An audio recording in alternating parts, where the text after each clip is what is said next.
बिहार में विधानसभा चुनाव का माहौल पूरी तरह से गर्म हो चुका है और ठीक इसी बीच एक ऐसी घोषणा हुई है जिसने सियासी गलियारों में हलचल मचा दी है। तो चलिए इसी घोषणा की तह तक चलते हैं और समझने की कोशिश करते हैं कि ये बिहार की राजनीति को किस तरह से बदल सकती है। स्क्रीन पर ये जो नंबर दिख रहा है 100, ये कोई मामूली आंकड़ा नहीं है, बिल्कुल नहीं। ये वो बड़ा टारगेट है जो असदुद्दीन ओवैसी की पार्टी एआईएमआईएम ने बिहार के चुनावी मैदान में अपने लिए सेट किया है। अब जरा इस बड़े प्लान को समझिए।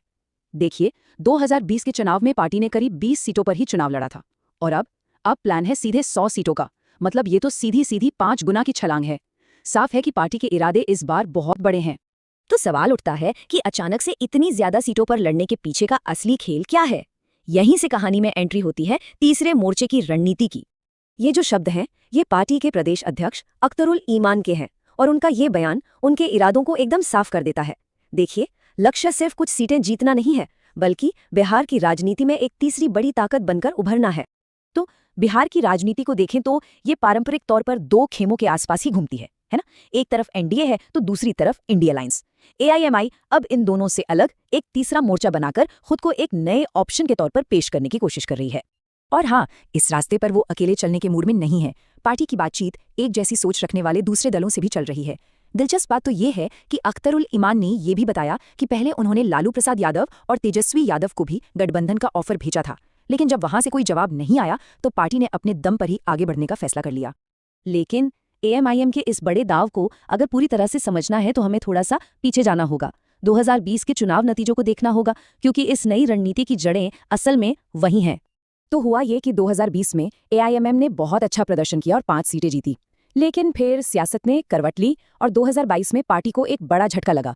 5 में से 4 विधायक आरजेडी में चले गए। आज की तारीख में अख्तरुल ईमान ही पार्टी के अकेले विधायक बचे हैं जो इस नई लड़ाई को लीड कर रहे हैं। तो उस झटके के बाद अब पार्टी एक नई स्ट्रैटेजी के साथ वापसी कर रही है और इसके लिए उन्होंने एक खास इलाके को अपना बेस बनाया है जहां वो अपनी पकड़ फिर से मजबूत करना चाहते हैं। और ये इलाका है सीमांचल। इसमें पूर्णिया, किशनगंज, अररिया और कटिहार जैसे जिले शामिल हैं। कई राजनीतिक विश्लेषकों का भी मानना है कि यही वो बेल्ट है जहां एआईएमआईएम की असली ताकत और उसका वोट बैंक है। तो सवाल ये है कि सीमांचल ही क्यों? इसका जवाब इस एक आंकड़े में है, 17% से ज्यादा।